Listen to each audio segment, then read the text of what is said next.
क्या आप जानते हैं भारत की अर्थव्यवस्था कितनी ताकतवर है? जवाब है जीडीपी, सकल घरेलू उत्पाद। ये किसी देश की सीमाओं के अंदर एक साल या तिमाही में बनी सभी वस्तुओं सेवाओं का कुल मूल्य है, जो अर्थव्यवस्था के आकार और हेल्थ को बताता है। आज के इस वीडियो में जीडीपी के सभी राज खोलेंगे। जीडीपी के प्रकार, अंतर, कौन जारी करता है और इसका असर। आइए जानते हैं। जीडीपी मुख्य रूप से दो प्रकार की होती है। पहली सांकेतिक जीडीपी, जो वर्तमान बाजार कीमतों पर कैलकुलेट होती है। दूसरी वास्तविक जीडीपी, जिनमें महंगाई को समायोजित कर असली उत्पादन दिखाया जाता है। भारत में राष्ट्रीय सांख्यिकी कार्यालय (एनएसओ), जो सांख्यिकी मंत्रालय के तहत है, इसे तिमाही, साल में 4 बार और वार्षिक अनुमान जारी करता है। जीडीपी आर्थिक विकास से अलग है। जीडीपी कुल उत्पादन बताती है, जबकि विकास उसकी ग्रोथ रेट। अब बड़ा सवाल है कि सांकेतिक और वास्तविक जीडीपी में फर्क क्या है। सांकेतिक में महंगाई, डिफ्लेशन का असर पड़ता है, यानी कीमतें बढ़े तो जीडीपी भी दिखेगी ऊंची, लेकिन असली ग्रोथ नहीं। वहीं वास्तविक जीडीपी कीमतों का जादू हटा देती है, सिर्फ उत्पादन की सच्चाई दिखाती है। उदाहरण के लिए, अगर चावल की कीमत 50 से 60 रुपए हो जाए, लेकिन उत्पादन वही है, तो सांकेतिक जीडीपी तो बढ़ेगी, लेकिन वास्तविक नहीं। आपको बता दें कि भारत की जीडीपी में सबसे ज्यादा योगदान आईटी, बैंकिंग, उद्योग और कृषि सेक्टर देती है। अब बताते हैं कि बढ़ती जीडीपी का क्या मतलब होता है। जीडीपी बढ़ने का मतलब नौकरियां,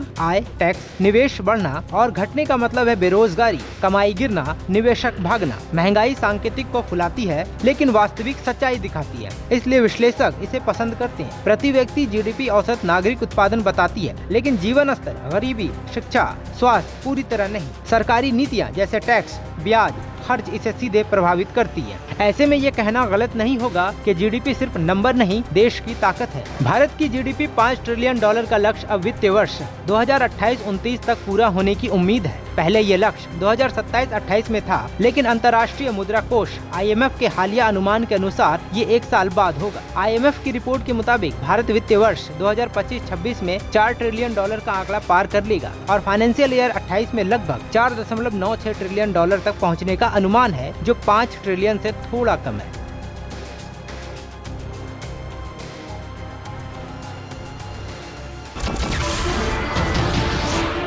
नमस्कार, मैं हूं मानक गुप्ता।